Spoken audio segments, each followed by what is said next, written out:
gather my thoughts, and speak on it in coherent fashion, holistic fashion. That topic is the fragmentation of the political right. That fragmentation is being caused purposefully by a splinter faction of people led by a young man named Nick Fuentes. They call themselves the Groypers. They are white supremacists. They hate women, Jews, Hindus, many types of Christians, brown people of a wide variety of backgrounds, blacks, America's foreign policy, and America's Constitution. They admire Hitler and Stalin. What's funny about this is these people have always existed. And, you know, growing up, I used to always hear about Republicans and conservatives, and people were saying like, hey, these people are racist. They don't care about black people. Basically, they don't care about anybody except white males, right? They're misogynist, they're racist, they're anti-Semites, they're Islamophobic, like across the gambit. This is the thing that at least my community, I'm talking about the people around me, not necessarily all black people, but this is something that my community already understood. Like, so the fact that Ben Shapiro is 40 something years old, I'm assuming, and he's just learning this. Like, what is it that you've been looking at in terms of the right and the far right for all of these years, all of these decades? Because 10 years ago, when you were championing all of these like culture war things that you were talking about, you were not talking about the far right that was brewing. And these people have been around for a long time. Now that they've said something about a community that he's part of, right? That group chat leaked. Nick Fuentes did this interview with Tucker Carlson. Now Ben Shapiro wants to sound the alarm, you know, and that's perfectly fine that this is the issue that is important to you. I'm just saying that these types of things have been happening and you were silent on it and you were participating in it, like in terms of the right conversation, when you were denigrating black people 10 years ago, when you were putting up crime statistics and saying that black people are dangerous. You were cool with it then. But now that it's affecting your community, just like Marjorie Taylor Greene, you're turning around and saying, oh, well, wait, maybe not all of the stuff that I was championing is necessarily right. So let's get back into this. I don't know what else he's going to say. Let's check this out. And that splinter faction is now being facilitated and normalized within the mainstream Republican Party. The main agent in that normalization is Tucker Carlson, who is an intellectual coward, a dishonest interlocutor, and a terrible friend. And Tucker Carlson last week was aided, abetted, celebrated for normalizing Nazism within the Republican Party by the mainstay organization of the traditional right, the Heritage Foundation. Now, before we explain what's been happening, I do think it's a little bit unfair on Tucker Carlson to say like, oh, well, he needs to be denigrated for giving a platform to Nick Fuentes. Look, I thought that we could have a conversation with anybody, right? On the parts where Tucker Carlson said he disagreed, right?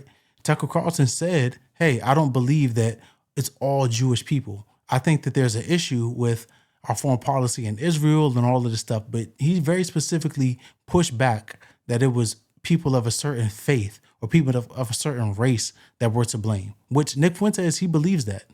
But I thought that the right was the marketplace of ideas. They sat down, they had a conversation, they agreed where they agreed, and they disagreed where they didn't agree, right? I thought that that was okay, especially after what happened to Charlie Kirk. People said, hey, we need to be having more conversations with people we disagree with and understanding each other. Well, Tucker Carlson wanted to have an understanding. He wanted to come to an understanding with Nick Fuentes, and that's what they did. One thing clear. This is not about free speech or cancellation. It was never about free speech or cancellation. Free speech has a definition: the right to speak free of governmental coercion. I believe in it, of course. I've always defended it. Criticism of bad speech is, in fact, just a form of free speech.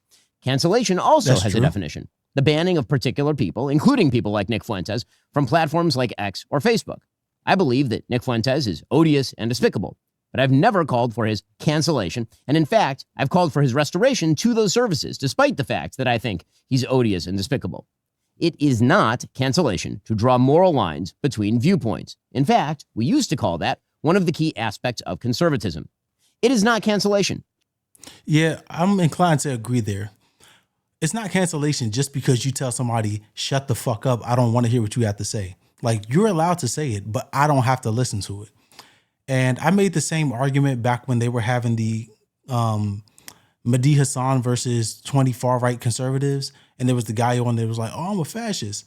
And I said, everybody doesn't have to be listened to. Like, you're allowed to shout into the void as much as you want, but that doesn't necessarily mean that we have to pay attention to what it is that you're saying. So on this point, I 100% agree with Ben Shapiro.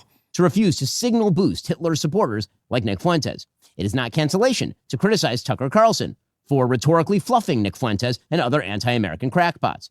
It's not cancellation if you urge others to stop promoting those who rhetorically fluff Nazi apologists. Those are all elements of free speech. And anyone who says differently is lying to you, and lying for the most cynical reasons to misdirect from their own defense of those Nazi apologists and their promoters. The issue here isn't that Tucker Carlson had Nick Fuentes on his show last week. He has every right to do that, of course. The issue here is that Tucker Carlson decided to normalize and fluff Nick Fuentes, and that the Heritage Foundation then decided to robustly defend that performance. Those who criticize... I do think that regardless of if Tucker Carlson had him on or Candace Owens had him on, I think Tim Dillon had him on, it doesn't matter who platforms Nick Fuentes. He's already blowing up. The dude has a huge platform, and if you don't allow him to speak, it just pushes the narrative that he is being canceled. It makes other people that are looking at him incited even more to say like, oh, he's canceled, or they don't want to have a conversation with him, or they're scared to have a conversation with him. And keeping him away from those platforms, it only more so legitimizes the things that he would say. Because he said before, like, hey, and he was legitimately, like, quote unquote, canceled 10 years ago, 5 years ago. And he's been saying that and pushing that point. So keeping him off of those platforms, while you may not agree with the person having the conversation or like the conversation that they have, it's not giving him a platform. He's already got one. The dude, I think he said he had 70,000 people watching one of his live streams, like immediately after Charlie Kirk was passed away. Maybe more than that. Has 70,000 live viewers. So the dude already has a huge platform.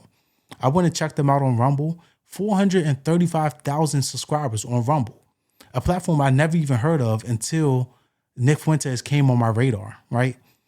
Like, this is not YouTube. This is not Twitter. This is not Twitch. This is not, there's another one that people get on. I can't think of it right now. But a obscure platform, the dude is able to bring that attention to himself where people are, I literally see channels up and down my YouTube that repost his content and they have thousands of views, like new channels, right? I have a lot of channels that started at 1,000 views and I see them and they're up to like 15,000, 20,000, 30,000 subscribers. And they've only been around for like a year to a couple of months. And that's because people are so enamored by what it is that he has to say. Whether you like it or not, the dude is charismatic. People are coming to find him. So it doesn't matter who platformed him or who, quote unquote, made it, like greenlit him and made it okay for him to come speak. People are finding him, whether it be on Rumble, whether they're going to end up finding him on YouTube, on Twitter. His message is captivating to a certain set of people that had a mindset that agrees with him, but they didn't outwardly say it for a long time. So Ben Shapiro and all of these people that are coming out saying, yo, what happened to the right? What happened to the conservatives? What happened to the Republican Party? This has been the Republican Party in the eyes of everybody else that's been paying attention. You just haven't seen it because the issues never affected you. But now that it's starting to affect you, you're starting to see all of the hateful rhetoric that can come from the conservatives, right? Not everybody that is on the conservative side has those types of views, right? Like, I have some conservative values that I agree with. I have some stuff that I disagree with. But everybody on that side does not align with those values. But everybody that has those values is on that side, 100%.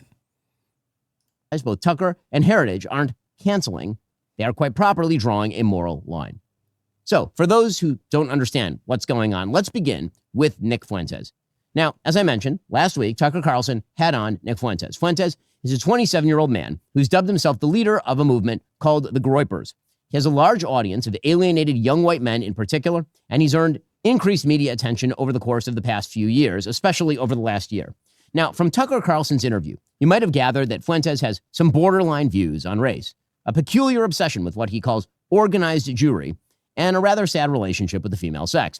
But probably you came away thinking that, for the most part, Fuentes lives on the radical edge of normality.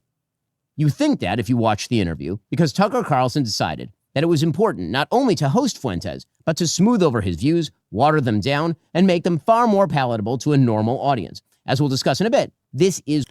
Yeah, 100%.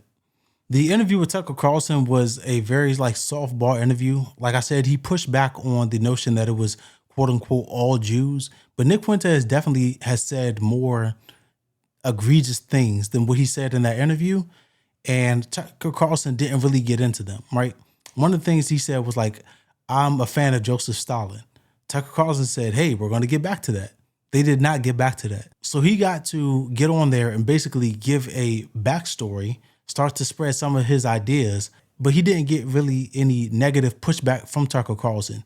What that's going to do is get people interested in Nick Fuentes. They're going to find him however they find him, right? We talked about all the platforms that he's on, and then they may go down the rabbit hole.